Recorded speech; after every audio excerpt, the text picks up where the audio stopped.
The next time you're working with a patient or client that has more of a flat thoracic spine presentation, I want to make sure you avoid prayer stretches, wall slides, and extension-driven exercises. A lot of times this is the go-to because it provides symptomatic relief. We get a little bit of movement of the scapulas and the patient starts to feel and move a little bit better. But ultimately, this flat thoracic spine presentation is an extension-driven problem. So if we start to drive and promote extension during our exercises, we're ultimately going to strengthen the dysfunctional pattern. So what I want to do in this video is give you one simple exercise that can start to address the pattern, the source, the posture, so that you can get more of the long-term relief and help your patient get out of this flat thoracic spine.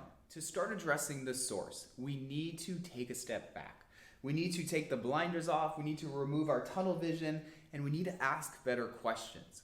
Remember, as a physical therapist, you are going to visually see that flat thoracic spine. As a patient or a client, they're going to experience and tell you that they have pain in that flat thoracic spine area.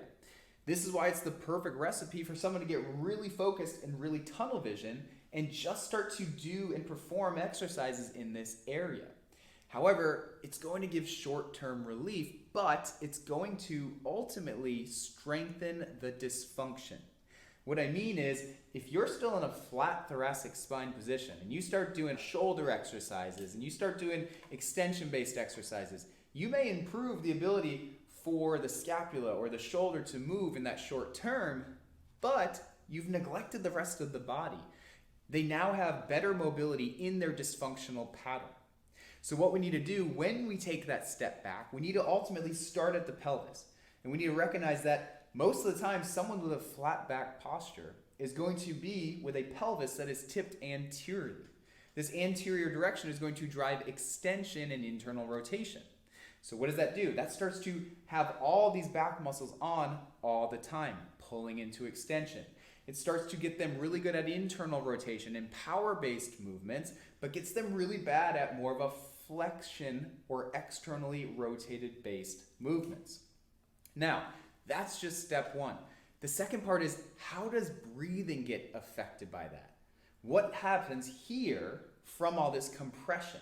It makes it really hard to drive air in this three-dimensional movement like we're looking.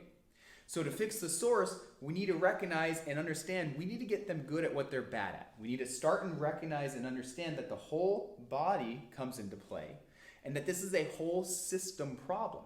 So once we start to address the whole body and then understand how we can beneficially utilize airflow and get airflow to keep this person moving and not so compressed here, that's when we're going to fix the source. So the bang for your buck exercise is a dowel knees to chest. The great thing about this is that it's not a technical movement, so really anyone can start to benefit from this if they're dealing with more of a flat thoracic spine. What it's going to really do, and the main intent of it, is to get them more rounded. We're going to start to give them flexion throughout their thoracic spine, but we're also going to work on posteriorly tilting the pelvis. And the nice thing is the setup of the movement does a lot of that for them. So if you're dealing with someone that's a little bit more patterned and really is struggling, it's almost a passive motion. The second intent of it is to drive better respiration mechanics, and specifically posterior respiration. What does that mean? That means that because of the position, we get a lot of concentric or compression anteriorly, and that is going to open things up posteriorly. Again, we now have the position of the exercise that is biasing expansion, and then we're going to have respiration mechanics that also improves the ability to expand back here. So that's why this is such a big bang for your buck. The simplicity of it, the position of it that really gets someone open here, and then the gateway to really drive better respiration mechanics. So to begin the exercise, have your patient or client in a hook-lying position with a dowel stick. Now before we start, there's two different ways you can do this. You can have your patient or client exhale during movement or inhale during movement. There's two different intents, but the outcome is relatively the same. When you have your patient or client exhale as they move, It's going to allow the rib cage to come down more and for them to move into that space. When you have someone inhale and move, it's going to open up this posterior space, or think of stretching those back muscles more as you move forward. So when someone has a really tight posterior muscles, they tend to do a little bit better with the inhale and move, but determine what's best for your patient. All right, so once we're there, all you're gonna have your patient or client do is reach up, and the legs are gonna come up on their inhale or exhale, depending on what you're doing. And then you're going to have them pause and then take the opposite breath. And then they're going to continue. As they move up, they're moving towards their feet. The goal is to try to go around the feet, but it is not required. All you want to start to see is that when this person's inhaling, they are getting that posterior expansion.